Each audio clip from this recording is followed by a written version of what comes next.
Hey, good April the 8th to you.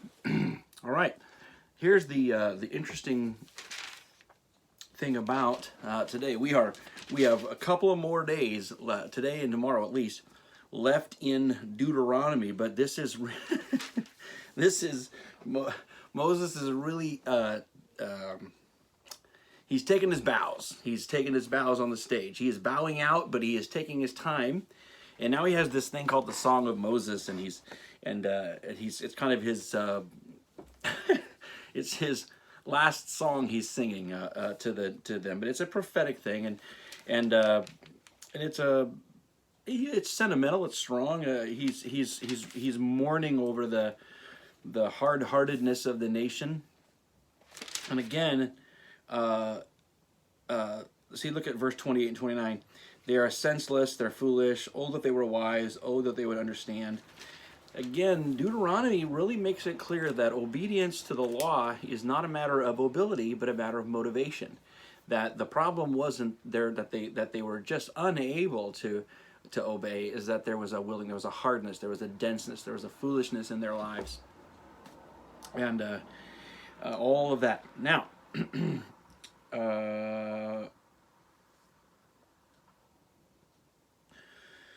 as he winds down, Moses came with Joshua, verse 44, and he recites all the words of the song. When he stops singing the words of the song, he adds, "Take heart," to these words of warning. He's warning them to obey. Finally, verse 47 is something that I want us to hear again today, or I need to hear, and we all need to hear. These instructions are not empty words. They are your life. They are not idle. They are not lifeless. They are not empty. These words are life. By obeying them, you'll enjoy a long life. Jesus said, "My words to you are spirit and they are life." The instructions of the Lord are life-giving and they lead to our best. God always has our best in mind and he always wants to bless. One of the last things that I want to just note in Deuteronomy 32 is when the Lord is upset with Moses and he says, "That's it, go up to Moab and take a look at the promised land. You're not going in there." Look at verse 51.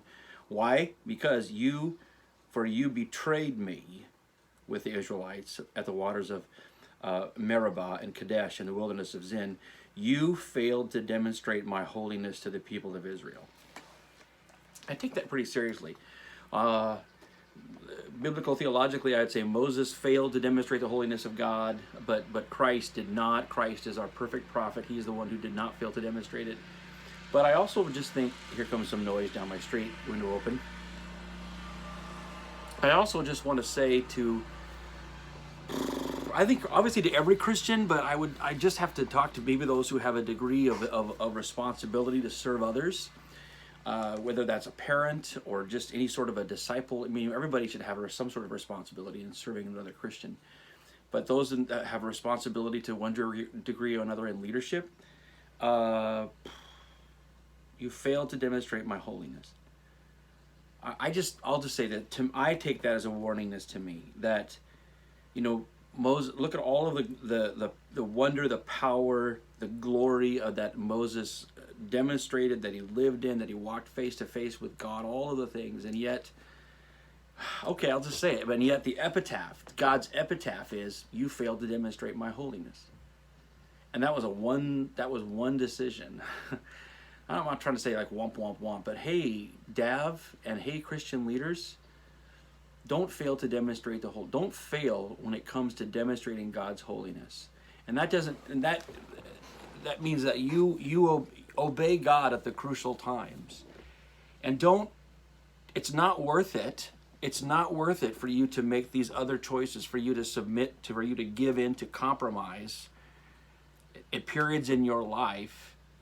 Because when leaders compromise, when they fail to obey, their actions have significant repercussions, and it casts a shadow it casts aspersions against the very nature of God across those that they're serving. And there's a lot that can be said there, but leaders don't fail. Just stop it. Don't fail to demonstrate the holiness of God. Live for him, obey him, don't compromise. There's too much at stake. Amen. Okay, Then go to Luke chapter 12. And Luke chapter 12 is, Jesus says, be dressed and ready for service, keep your lamps burning. And then, so what we have in Luke 12 is all the way, he is talking about being ready for his return. And he's talking about an attitude of readiness, having your lamps ready. And then he talks to his disciples and they say, hey, are you giving this parable? Is this for everybody? So he comes, he doesn't explain it, but he just talks about the differences. He says, he's endorsing servants who are ready and waiting for his return will be rewarded. So listen to what Jesus is saying.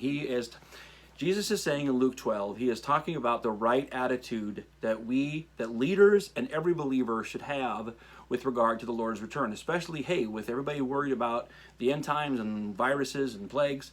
Hey, there's two specific attitudes that Jesus prohibits, that he warns against. One of them is that we panic, that we panic and hide. That's elsewhere. Nowhere in Luke 12 is there any sort of endorsement that any idea that if we are really waiting, if we are really expecting his return, then the proper response is to be ready and faithful and be expecting his return and be about the right and his taking care of business, doing all the things that he expects us to do, including caring for and serving well the other servants in the house. He said that those who aren't ready, those who aren't expecting his return, they won't be found ready. He won't find them.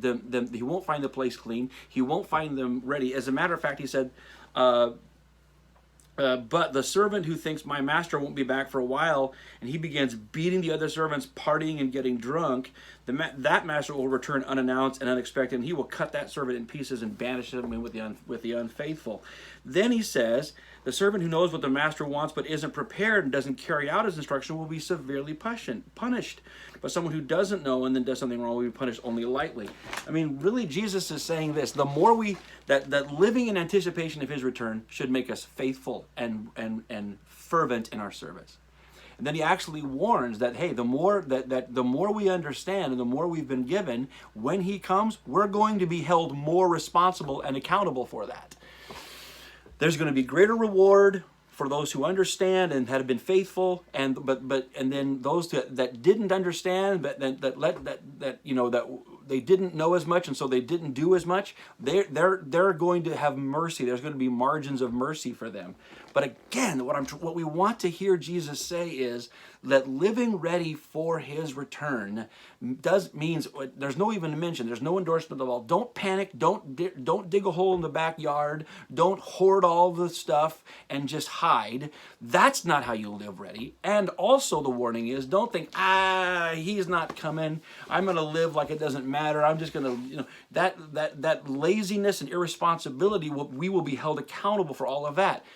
When living for Christ's return means I recognize he could come at any hour when I'm not expecting it, so I live ready, I live fervently, I live faithfully, I obey him, I do all the things that I'm supposed to do regularly. Doing that regularly, daily, is how we live ready for his return. Be faithful every day with what we know Jesus expects us to do and how he expects us to live. That is what he's looking for. That's faith, and he's coming to reward that. All right, that's enough for today. The Lord bless you guys. Have a great Wednesday during this Holy Week.